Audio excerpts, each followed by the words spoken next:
Por que o senhor acredita que a Amazônia é importante para esse corredor aí? Porque é simples, é a questão.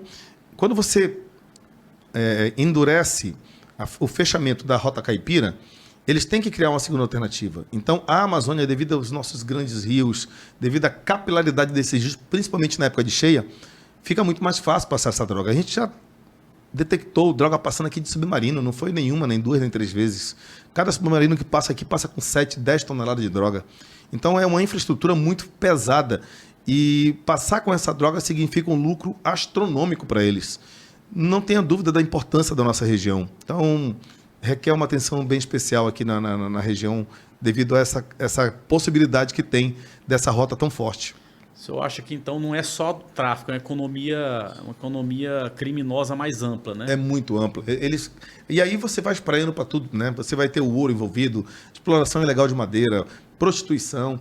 E olha, é uma pena, porque você chega no interior do estado, que era um estado pacato, e você vê pela própria inanição do país, né? É o abandono do país em relação ao Amazonas. Muitas das vezes as pessoas não se apercebem da falta que faz a BR-319. Porque essa BR ela poderia trazer mais desenvolvimento para o nosso estado. Você vai no interior do estado, ou você é funcionário da prefeitura, ou trabalha num pequeno, e é pequeno comércio mesmo. A agricultura tem dificuldade de escoamento devido às distâncias, tudo é muito caro, a logística é absurdamente cara. Olha, para você patrulhar, tem estudos já, inclusive publicados no Fórum Brasileiro de Segurança Pública. Qualquer estado do Brasil, para você patrulhar 500 quilômetros, gasta-se em torno de R$ 278. Aqui no Amazonas, a mesma distância chega a R$ 3.600. Olha o quanto é complexo, né? Por quê? Porque lá fora você coloca combustível num carro e é fácil. Aqui é lancha. Então aqui o custo é muito mais alto para o policiamento. E nessas regiões nós vemos um IDH baixíssimo porque não tem interesse do Brasil em desenvolver a economia, em desenvolver a qualidade de vida. Logo, se torna muito mais vulnerável para captar e para cooptar jovens para serem usados nesse tráfico. Coronel, Manaus, nesse contexto que a gente está conversando, lavagem de dinheiro, organização criminosa, é apenas um centro de passagem ou existem operações em Manaus referente a isso? Existem operações em Manaus referente a isso. E se você perguntar por que vocês não conseguiram avançar tanto, nós compramos ferramentas tecnológicas para isso, mas leva um tempo de maturação. Daí eu ter falado mais cedo do quanto seria importante um centro de cooperação onde tivesse COAF, onde tivesse Polícia Federal e as forças estaduais envolvidas nisso. Nós temos, por exemplo, aqui no Amazonas, uma rede muito complexa atuando hoje no crime digital. Seja por fraude, seja por estelionato, ou seja por lavagem de dinheiro. Hoje é uma rede bastante grande e complexa atuando aqui. A Polícia Civil já começou a ter especialização nesse sentido, já está avançando nesse sentido, mas você percebe que quando a gente fala de cooperação, a coisa não acontece. Não acontece. É lindo o discurso de político de Brasília. É a coisa mais linda do mundo. Não, nós vamos criar um centro de cooperação na Amazônia e isso vai trazer um benefício para a sociedade. Quando você vai na prática, quem está na ponta é a Polícia Civil e a Polícia Militar. A Polícia Federal, volta a ressaltar, por falta de efetivo, é um absurdo o que fazem com a nossa Polícia Federal no Brasil. Se fala tanto em segurança pública e faz um concurso para colocar 1.000 policiais, não dá. Então você tem que qualificar, você tem que valorizar e tem que ter gente para poder operar.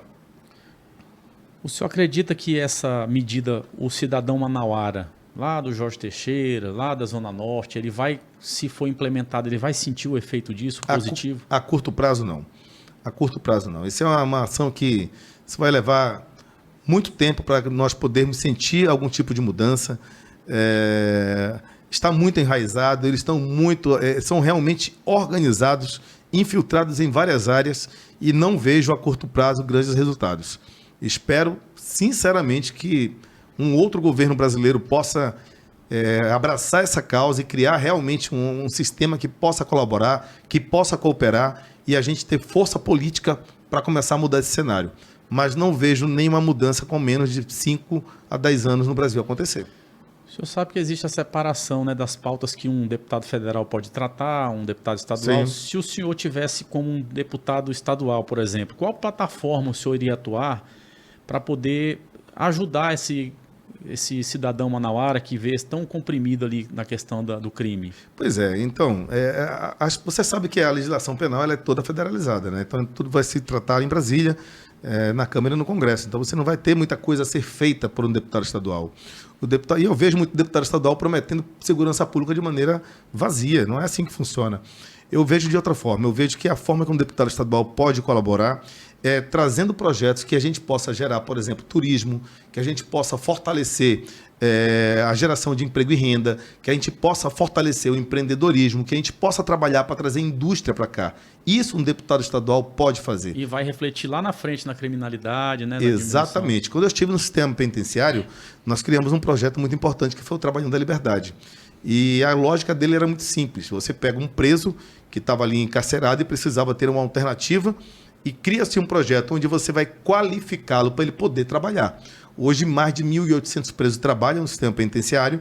Já passaram, dentro desse programa, mais de 10 mil presos e apenas 3%, isso tem artigos científicos já comprovando isso, voltaram a ser reinseridos no sistema penitenciário. Agora, quais são os cursos que são dados para o preso? Limpeza de ar-condicionado, hidráulica, elétrica, pedreiro, auxiliar de pedreiro. Eu costumo dizer que são cursos que nós não perguntamos quem são esses profissionais que nós estamos contratando. E tem dado resultado. Agora a pergunta que fica é, por que a gente não faz a mesma coisa com um garoto de 15, 16, 17 anos que está ainda na fase de formação? A gente vai esperar o crime cooptá-lo para dar uma qualificação para ele poder ganhar dinheiro? Então tem como movimentar a economia. Olha, eu fiz uma visita agora, não vou longe, em Balbina. Balbina tem um lago maravilhoso, um lago que potencial turístico de pesca regional gigantesco. Se você perguntar de uma pessoa aqui no Amazonas, talvez o nosso povo não tenha a dimensão de quanto a nossa pesca é forte. Só que uma pessoa que vem pescar de fora, um turista que vem pescar, você sabe muito bem disso, paga 25, 30 mil reais por 5 dias de pescaria. O amazonense não tem esse dinheiro. Agora a pergunta, nós que somos amazonenses e adoramos pescar, onde é que a gente vai pescar aqui? Nós não temos um hub de pesca. Então, imagina, Purupuru, que é aqui perto, imagina Presidente Figueiredo, através de Balbina, você fortalecer essas comunidades para ter uma pousada de qualidade, para ter restaurante de qualidade.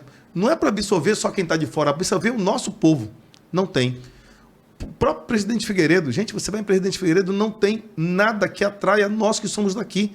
Você vê o Eduardo Gomes lotado todo feriado, porque o amazonense prefere comprar uma passagem antecipada a um ano antes para pagar R$ 1.500, R$ 1.400 e ir para Fortaleza, e ir para o Nordeste, e ir para o Rio de Janeiro, do que ir para o município do nosso interior, porque nós não estamos preparando o nosso interior para receber o turismo regional. E isso geraria uma economia gigantesca para a gente. Chega alguém de fora em Manaus, você vai levar para visitar a nossa cidade. O que você tem? Você tem o teatro, você tem um mirante no centro e você tem a Ponta Negra. Acabou. Se você precisar levar alguém para ver o nosso Encontro das Águas, nós não temos sequer um barco adequado para isso. Então precisa realmente de fortalecer o turismo, precisa de fortalecermos o nosso centro da cidade. Não tem uma política pública de ocupação do centro, né? E não adianta chegar ali com a operação policial, não é isso que vai resolver, é muito mais amplo. Politiza-se, aí você vem com vereador de TikTok, que não resolve nada, com grito, com lamúria, mas não tem construção de projeto que possa mudar a realidade da população. O que levou o senhor a escrever esse livro? Foi o seu conhecimento na prática? Foi. Ele surge da seguinte forma. Ele surge primeiro porque nós queríamos fazer um livro contando essa experiência do sistema penitenciário. Só que tinha uma lacuna. Toda vez que eu tentava contar a história, que eu assumi em 2019, de como foi, de como nós herdamos o sistema e como os revolucionamos. Nós somos o único sistema penitenciário do Brasil que tem ISO 9001. Então, é uma pauta importante. Só que tinha uma dúvida. Como é que aquelas pessoas morreram e por que morreram em 2017? E também em 2019? Por que e como morreram? Não tinha como contar essa história sem explicar como é que o crime organizado e as facções chegaram aqui. Então esse é o primeiro livro. O segundo livro nós já estamos trabalhando nele. Aí sim vai contar a dinâmica do crime, como aconteceram os crimes em 2017. Aqui o senhor vai contar como foi que começou. Como elas chegaram na Amazônia. Como elas chegaram e se implantaram aqui. E como aqui. Elas chegaram? Bem, existe um processo em que no Brasil, isso foi um processo que aconteceu no Brasil inteiro. Quando você cria o sistema penitenciário federal, você coloca as grandes lideranças nacionais de PCC e Comando Vermelho lá dentro. Um Congresso Nacional, né? Congresso Nacional. E aí os estados... Não um Congresso Nacional, mas um Congresso nacional de... De bandido, exatamente. E se nós voltarmos um pouco mais à história, lembre, como é que surge, por exemplo, o Comando Vermelho?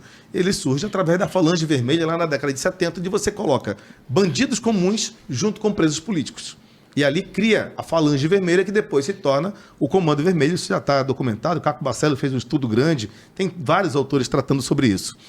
E o Brasil consegue cometer o segundo erro, que é a mesma coisa. Ele cria o sistema penitenciário federal e aí os estados começam a pegar os seus bandidos, como diz o Lula, e mandar para o sistema. Quando eles chegam lá, eles têm uma aula de como avançar o crime organizado no Brasil. Ou seja, um congresso deles lá, né? Eles se encontram e começam a trocar experiência. Né? Exatamente. Foi exatamente o que aconteceu. E aí usa o celular, a comunicação de lá vai... Exatamente. Vão montando toda a cadeia. Vão montando. Né? E eles trouxeram a dinâmica de como se fazia, de como operava, de como fazia estatuto do crime organizado e vieram para os estados. Sabe o que eu acho que dá um bom livro também, que o senhor deve ter conhecimento para isso? É as histórias de presídio. Tipo assim, eu ouvi falar que determinado presídio ele se comunica através de uma cordinha que vai puxando o... Mas é esse que é o segundo livro. Legal. Que nós estamos montando aqui do Amazonas. Quando nós assumimos, era assim o sistema aqui. Era terrível. Nós tínhamos... vou te dar um exemplo. O Compage tinha um buraco entre as celas. Todas elas tinham um buraco quebrado. Porque o celular transitava de fora a fora. O cheiro do presídio, que é algo que é um capítulo do livro, inclusive...